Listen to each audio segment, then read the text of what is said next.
It's not just a royal residence, it's the heart of British royalty, a historic landmark, and one of the most expensive homes on Earth. Welcome to Buckingham Palace, a place so iconic, so extravagant, and so rich in history, it carries a wonderful price tag of $5 billion. But what makes this royal mansion worth more than the GDP of some countries? From golden ceilings to secret gardens, priceless art, and rooms you'll never see, today we're going inside Buckingham Palace like never before. Get ready for hidden rooms, secret history, and a look at how Queen Elizabeth lived in this legendary home. A brief history of Buckingham Palace. Buckingham Palace wasn't always a royal residence. Originally built in 1703 for the Duke of Buckingham, it was a private townhouse until King George III bought it in 1761 as a family home for Queen Charlotte. It officially became the monarch's main residence in 1837 when Queen Victoria took the throne. Since then, it has served as the royal epicenter for every British monarch, including Queen Elizabeth II, who called it home for most of her 70-year reign. This place has seen world wars, royal weddings, and historic state visits. From Winston Churchill to Barack Obama, global leaders have walked its polished halls. It's more than a house. It's a living museum of monarchy, diplomacy, and tradition, size and structure. A royal fortress. Think your house is big? Try wrapping your head around this. 775 rooms inside the palace. Here's the breakdown. 52 royal and guest bedrooms, 188 staff bedrooms, 78 bathroom, 92 offices, and a ballroom big enough to fit hundreds. In total, Buckingham Palace spans more than 830,000 square feet. That's like 15 football fields. Indoors. But it's not just about size. It's about self-sufficiency. The palace has its own post office, a doctor's office, a private movie theater, and even a working ATM. It's literally a royal city within London, the lavish interiors. Now let's step inside and prepare to be amazed. First, the grand staircase, lined with portraits of past monarchs and polished to perfection. Then there's the throne room, used for royal photographs and ceremonies, and of course the ballroom, where state banquets with gold-plated cutlery are still held. The decor? Pure luxury. Expect gold trim, red velvet furniture, and chandeliers dripping in crystals. Every room whispers wealth and tradition, and the walls, covered in masterpieces by legends like Rembrandt, Canaletto, and Vermeer, paintings worth tens of millions each, the royal collection.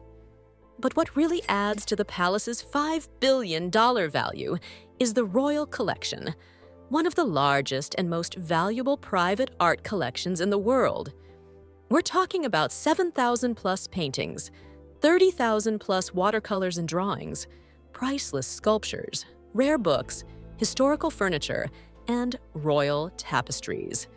Then there's the crown jewels, ceremonial robes, and historic jewelry passed down through centuries, all stored safely in vaults or displayed in special rooms.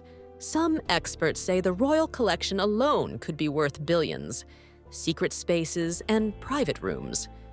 While the public can tour parts of Buckingham Palace during the summer months, there's a whole side of it no one sees, including the Queen's private apartments. These rooms were strictly off-limits, where Queen Elizabeth would spend her private moments, hold intimate family meetings, and review her famous red box full of daily documents and government affairs. Beyond the palace walls lies the Buckingham Palace Garden, a private 39-acre oasis in the middle of London, complete with a lake, beehives, and over 200 species of trees and flowers. And don't forget the Royal Mews, where the Queen's horses, carriages, and luxury state cars are kept, including the gold state coach, used for coronations and royal events. The value. Why $5 billion? So, What makes this place worth $5 billion? It's not just about square footage or location, although sitting in the heart of central London certainly helps. This value comes from historic significance. Every wall has seen moments that shaped world history, architectural beauty, crafted and expanded over centuries by top royal architects, priceless contents, art, furniture, and treasures that can't be replaced. Symbolic power. It's not just a building, it's the brand of British royalty. Add in the fact that Buckingham Palace draws in millions of tourists, supports an entire staff, and generates global media attention. It's both a home and a billion-dollar enterprise. Life inside as Queen Elizabeth. For Queen Elizabeth II, Buckingham Palace wasn't just her residence. It was the nerve center of her rule. Each morning, she'd start with a private breakfast and a review of state papers delivered in red leather boxes. Her day was filled with diplomatic meetings, state affairs, receptions, and royal engagements. From waving on the balcony during the Queen's Jubilee to addressing the nation during times of crisis, this was where the Queen carried the weight of the crown. During World War II, she even made emergency radio broadcasts from inside the palace to comfort the nation. And while the Queen had multiple estates across the UK, Windsor Castle, Balmoral, Sandringham, it was Buckingham Palace that symbolized her reign more than any other. So, what is Buckingham Palace really? It's a fortress of wealth, a palace of politics, and a museum of monarchy, all wrapped into one. With its priceless art, historic legacy, and unmatched opulence, it's more than just a $5 billion building. It's a living piece of global heritage. But here's the question. Would you want to live here? Could you handle the gold ceilings, royal protocols, and the weight of history every day? Tell us in the comments. And don't forget to like, subscribe, and follow Nina Lifestyle for more amazing stories from the world of luxury and legacy.